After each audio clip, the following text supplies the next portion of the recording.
Imagine you could knock 5 to 10 shots off your score by hitting the ball 5 to 10 yards further with a shorter golf swing. Sounds crazy, sounds unachievable, but do you know, it actually is doable. If you enjoy the content in this video, please hit the like button, subscribe as well obviously, but just smash the like button before we start, that'd be lovely. Just do it now, you've not even seen the video, just hit like, love it. Let's get 1,000 likes in this video. 1,000 likes would just share it around YouTube, and the more it's shared around YouTube, the more golfers get to see it, and everyone wins. We're trying to help everybody here. Thanks. So that sounds too good to be true. 5 to 10 yards further off the tee, or with every shot, so you're hitting the ball 5 to 10 yards further, right, and you're going to reduce your scores by 5 to 10 shots. 5 shots better. If you shoot 85, you'll now be in the high 70s. That's brilliant. And also, this is going to be done, so 5 to 10 yards further, 5 to 10 yards off your golf score with a shorter golf swing. You heard that right, hitting the golf ball further with a shorter golf swing. So a shorter golf swing, your golf grip is 10 inches long. Okay, 10-inch long golf grip. Now if we can reduce your backswing by 5 inches, so half of the golf grip, then you're going to hit the ball further. Okay, so we've got 5 or 10 yards, we've got 5 or 10 shots, we've got 5 to 10 inches. So 5 inches less backswing is going to hit the ball further and reduce your score. Now, when I say 5 inches, I'm not talking about club head travel. We're not bringing the club up and stopping it 5 inches short of where it naturally is. I'm talking about hand position, where your hands go. Where am I going here? Okay, that house there. So I'm going to start off with 7-iron. We're going to hit driver. We'll get to driver with this. But I'm just poking a 7-iron up there off a mat to save this tee. So reducing length of swing, that's what we're going to do, and I'm going to explain it all very easily. There's a couple of parts to this to get this ball to go further, to get the shots to come down and hit the ball and swing 5 inches less. But as I say, think about hand position. So we've watched guys on tour, we watched really athletic guys on tour, and when I say athletic, I mean these guys are in the gym every day. I've not been to the gym for years. I do a lot of running, but I don't do much gym work at all, so I'm not the most flexible. Now, I've got rheumatoid arthritis as well, which doesn't help, and I'm nearly years old. Can you believe that? So, Justin Thomas gets up here. I can't get up there. Your average golfer shouldn't really go up there. So he's up here, and then from there, your average golfer goes up there. Left arm's up here, the right elbow tends to trail out behind, so it's a high elbow, and then from there, to come into the great position, which we're going to call the slot, to come into the slot with the club head behind the handle is hard. And the slot I'm talking about is when we get into here, hands at hip high, the club head is behind the hands, not ahead, but behind. Now that's a hard position to get into from here. So if I'm up here, to be able to drop that shaft down and turn the body to get to there is tour stuff. Let's be honest, that is tour stuff, and that's hard to achieve. But today we're going to make it easier to achieve. So here, look at the right elbow sticks out. It's so easy to come down. And then now I'm never going to be able to get there to there. I'm always going to wipe across this golf ball. So when I say 5 inches shorter with the hand position, I mean at the top of your swing, if you could lower your hands from where you are just now by 5 inches, what a difference it's going to make to your delivery of your golf club into impact. Life changing. A delivery with the club head behind the handle when the hands are at hip high. All because you dropped your hands by 5 inches at the top of the backswing. How do we do that? You need to flatten the plane. You need to flatten the plane. So if we swing on a plane, so I'm going to put this, let's give myself plenty of room. I'm going to put this here, okay? And it's a visual. Now it's above the lie angle of my golf club, just slightly above. Now you can see that from the camera, I'm sure. It's probably not lined up perfectly, but you'll see the idea. And from there, when I take the club back, let's get a little bit closer. I don't want to hit it, you see. So 7-iron lie angle, we've moved it up a little bit. Let's move it down a fraction. Okay, so we've got a gap here, probably about 5 inches. That's a joke. So I take the club back, I swing under this cane. Up to here, and as I come back down, I want to be under behind the cane, and look, all of a sudden the hands are ahead of the club at parallel, club head behind hands, sorry. It's a way to think about it, because the handle, you always lead with the handle. We don't lead with the club, we always lead with the handle. So I'm here, up there, coming back in here, and that's where I want the club to be perfectly to be able to turn through. So dropping the hands 5 inches or swinging 5 inches flatter is what makes the difference. Up here, look how close I was to the yellow cane on the way up, look at that.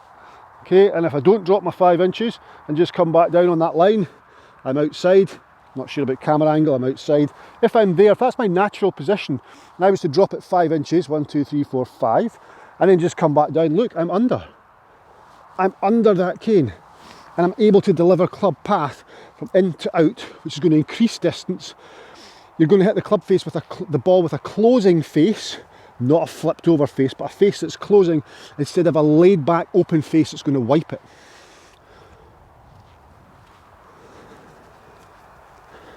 So if I'm normally there, I'm going to be here.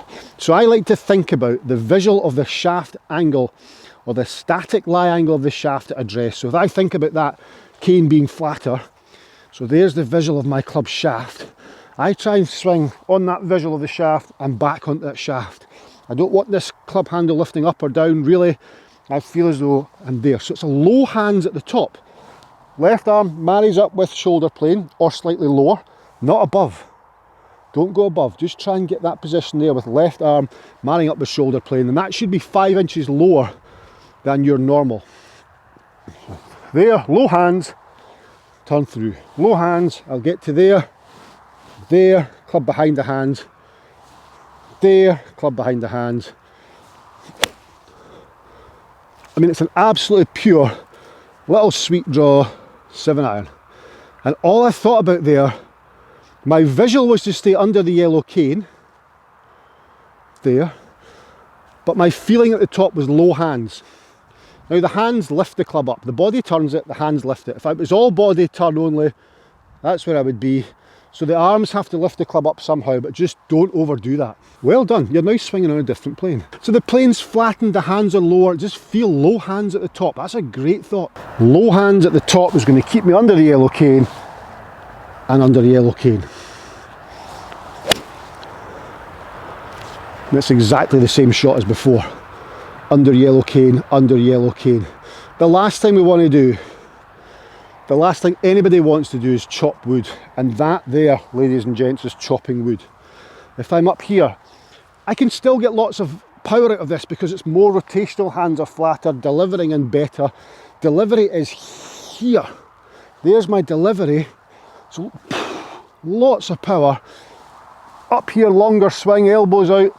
That's not power. That is not power, that's all that is.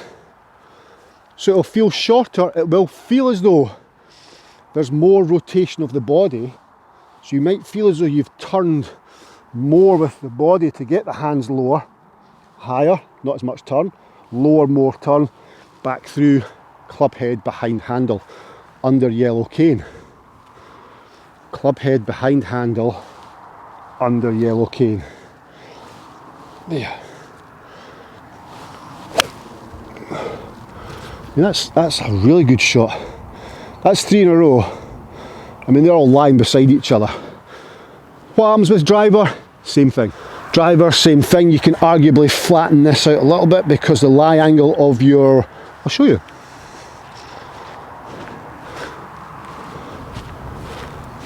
Just grab 7-iron, so lie angle between the two, so the driver sits the flattest of all clubs, your wedge is the most lofted or upright of all clubs. So the most lofted club sits the most upright. So you can move that down a little bit. There. So same idea, I'm underneath the yellow cane, low hands, lots of turn, I'll come back to there, and club head is behind the handle. It's not way behind, stuck in there, McIlroy 10th tee Masters hook. He'll love me for reminding him of that. But the club head is behind the handle, a fraction there. Just a fraction when the hands are hip high or in line with the right hip. So I'm feeling this here. Pick my line. It's pretty good. Low hands. Yeah. Staying under yellow cane with low hands. I've just absolutely smashed it down the middle of the fairway. That's a very good drive.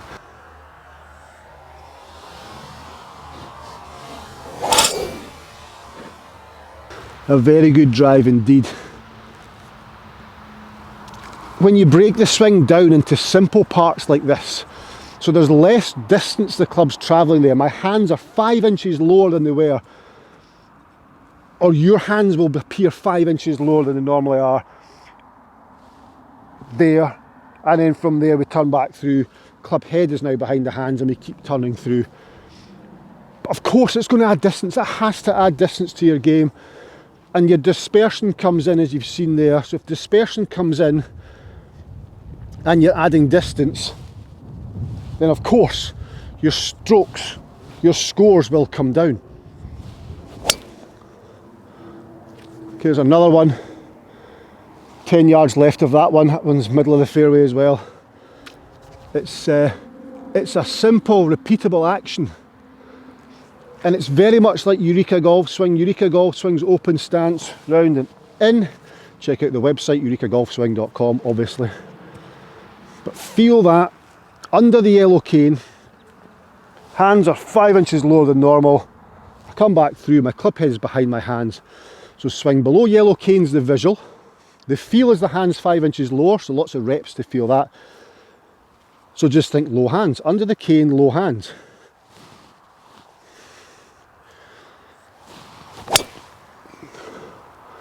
Same again, little draw just down the left side of the fairway that time, so maybe not quite as under. Getting carried away with myself. Go to the range, keep practice, practice, practice. Feels, feels, feels. Under there. Are my hands 5 inches lower? Do they feel 5 inches lower than normal? Yes, they do. As I come back down, I now feel as though I'm a little bit more in here as I come through, and I've hit the ball 5 to 10 yards further. I've knocked 5 to 10 yards off my score, and my handicap is coming down. We want your handicap down. eurekagolfswing.com, go there, hit the like button from this video. Please hit the like button for this video. Don't even bother subscribing, just hit the like button. It's much more beneficial for me, saves you time as well. Of course, subscribe. See you in the next video.